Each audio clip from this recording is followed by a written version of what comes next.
to the Extra Point, the newest podcast sports talk show in the community. I am your host, Roland Rainey, CEO of R2 Sports Management, and I'm beyond excited to be back for episode 2 here on the Extra Point. I'm joined here today with 3 football scouts.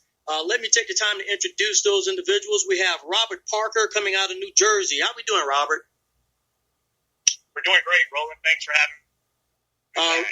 All right, thanks. Hey, great to have you here. We also have Jeremy Coleman coming out of Indiana. How we doing, Jeremy? Doing great, Roland. Talk football. All right, that's right. Talk football.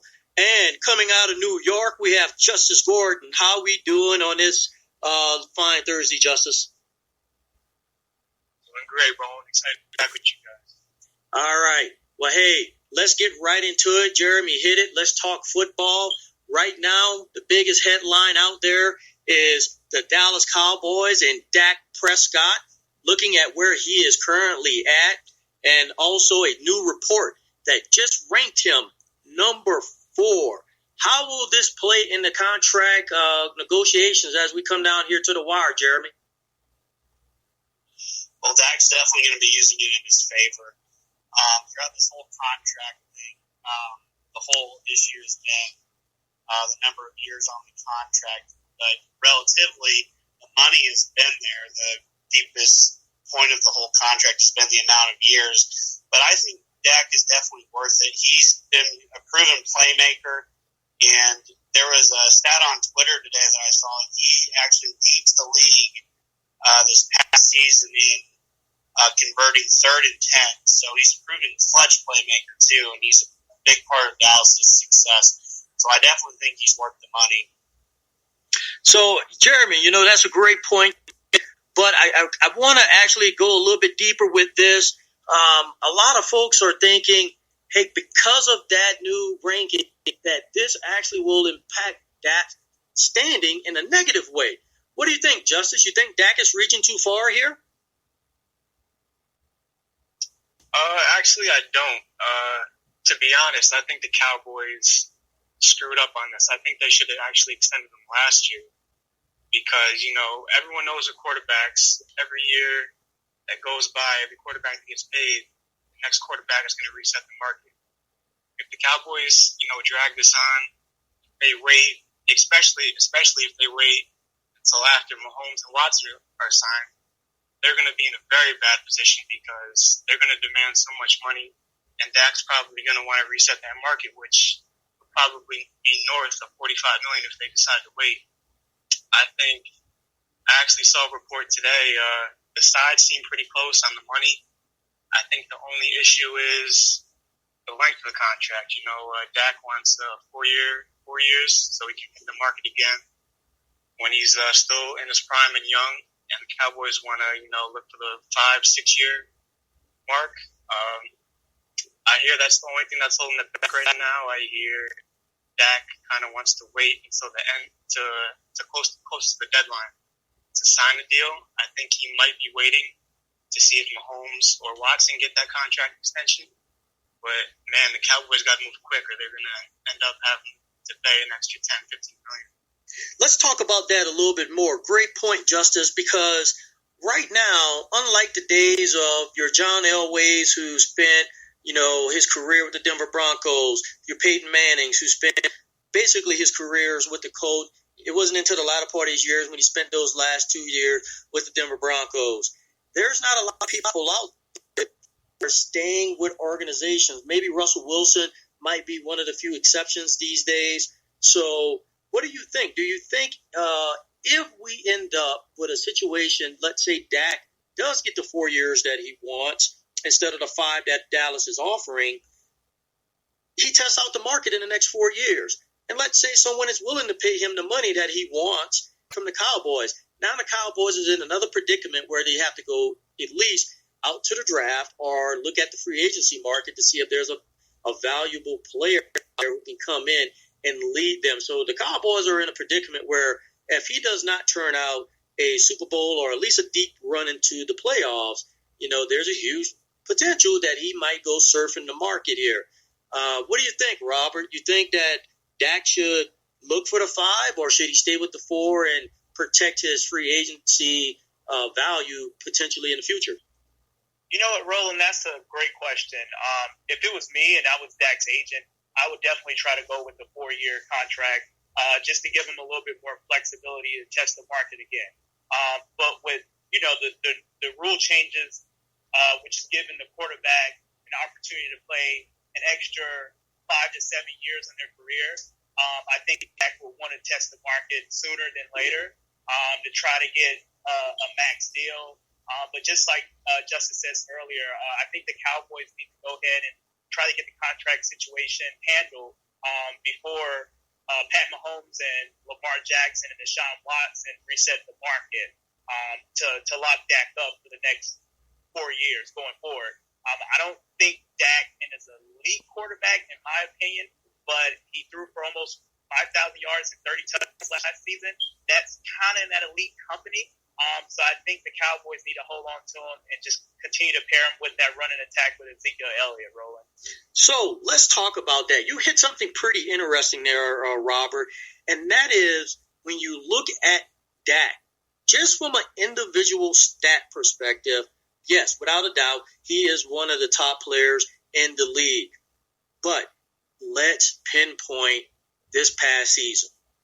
These guys could not get past the broken down Philadelphia Eagles in order to get into the playoffs. It is Dak's job as the quarterback to lead and to make sure that team is prepared and lead them into a challenge like that. Do you believe we would be in this situation if he would have led the Cowboys into the playoffs like this past season? That's a great point, bro. I think if the Cowboys was to clinch a playoff spot last season, I don't think we're having this conversation right now. Dak probably would have got his extension last year, and he probably got his 35 to 40 million. But since they didn't win that game, so now we're having this conversation. But I think he still gets the money. I'm very optimistic that Jerry Jones and the Cowboys is going to close the deal with Dak moving forward, and especially with CD Lamb coming in through the draft. I think Dak has more weapons. So if they lock Dak up and he doesn't perform, then he has no excuses because he had all the weapons around him. So great point across the board, because right now for Dak Prescott, even if he gets the money he wants, even if he gets the 4 years, at the end of the day, he has to perform. If the Dallas Cowboys do not make the playoffs, do you think there is something to be said about how this contract negotiation has gone about? More importantly, do you believe that there's going to be more owners and general managers and coaches out there being very careful on how they negotiate contracts with agents and players, looking at a lack thereof performance the year that they're making these big deals? What do you think, Jerry? Well, I definitely think general managers and teams are going to pay attention to that type of performance to see whether that particular player is worth it, whether it's a quarterback, whether it's receiver. We've seen a lot of recent deals, big-time deals that have kind of blown up in teams' faces. I mean, I can think of the Tampa Bay Buccaneers who have extended out major contracts in their past history with players like Alton Werner, who never panned out. Teams are definitely going to be wary of committing a large amount of money to a player who might not perform up to those type of expectations. I tell you, I'm a Dallas Cowboy fan. You've heard it here on the Extra Point, but we'll talk about that later because I've actually come out of the closet to announce that I'm actually a Denver Broncos fan. Been living here in Colorado long enough to where I'm a Broncos fan now. Not a bandwagon thing, but I've just seen them grow. Back to the Cowboys. I will say this for the record. If the Dallas Cowboys do not make the playoffs this season, I think there's a lot to be said about that front office. I think there's a lot to be said about how they negotiate with agents and players. And I think it probably will be time for Jerry Jones to step aside and bring somebody in who can actually be a sound general manager to get the job done. Because right now, it appears because of stats, Dak Prescott does have the upper hand. With this recent report coming out of the OTH radio station and website, there is a huge possibility that they can leverage that. To your point, Justice, they will leverage this to get Dak the money that he wants. However, if it doesn't pan out, I think there's a lot to be said about the Dallas Cowboys.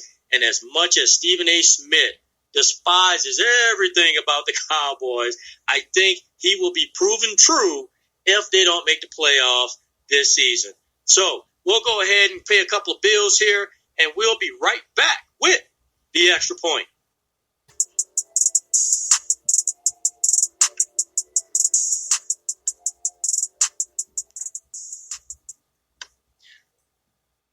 Welcome back to the Extra Point, the newest sports talk show in the podcast community. I am Roland Rainey, your host, CEO of R2 Sports Management, and today I am joined with Robert Parker coming out of New Jersey, Justice Gordon coming out of New York, and Jeremy Coleman coming out of Indiana. Look, guys, the first topic we hit was Dak Prescott and the Dallas Cowboys. You know, that is going to be something that's going to be talked about a lot next week. Especially with some of the new headlines. But speaking of headlines, we continue in this country to be plagued with a lot of civil unrest, rightfully so. There's a lot of folks feeling that the movement in this country, the conversations that are being had are really raw in nature, and the NFL is a part of that. One part is because of Colin Kaepernick and whether kneeling in protest is going to take place again next season. Just recently, J.J. Watt and Baker Mayfield came out and gave their perspective. So what do you think, Robert? Do you think that J.J. Watt and Baker Mayfield are bringing some unwarranted attention to their locker rooms? I don't think so, Roland. If anything, I think the attention that Baker Mayfield and J.J. Watt is bringing is a united front off the field and on the field. And I think they will be complimented in the locker room. And I think it's just only going to bring the locker room stronger together, especially with all the civil unrest and the social justice issues that's going on in the country right about now. What do you think that their owners, and let's be honest, to include the general manager and coaches, what do you guys think? I'll throw this one out to you, Justice. What do you believe is going through their minds right now, knowing potentially they will have to address this issue at the start of the season? Well, the one thing I want to highlight is that I just want to make it clear, J.J. Watt and Baker Mayfield, they didn't just come out on some random Thursday morning waking up and saying, hey, let's have a Twitter beef today. They were actually tagged in a few photos from fans asking if they were. So they didn't wake up saying, let's start trouble today, anything like that. I think I love the idea of these two, speaking up and, kneeling. As far as the NFL, I think we're going to see a lot of people kneel this year. It's definitely going to bring some positive, some negative attention. It always will. Not everyone's going to agree on everything. But, like you said last week, Roland, I think, the biggest thing for us as a country is to just open up our perspectives, look at it from the other person's view and just really open our hearts and really come together at a time like this. Hey, I will tell you, having those tough conversations is so critical right now. And so let me hit at the heart of this. All right, so let's go ahead and just punch at the gut of this situation, right? Because this is no fluke. This situation that we are currently encountering in the NFL all occurred because POTUS came out last year and placed pressure on a lot of the NFL owners, specifically Robert Kraft, a friend of his, and Jerry Jones. And, of course, let's not forget the infamous town hall or campaign rally, I should say, that he was having when he called players in the NFL SOBs. This is the heart of it. So how do owners, reflecting back on what happened last year, comes to amends about this year, especially when they see players kneeling? What do you think?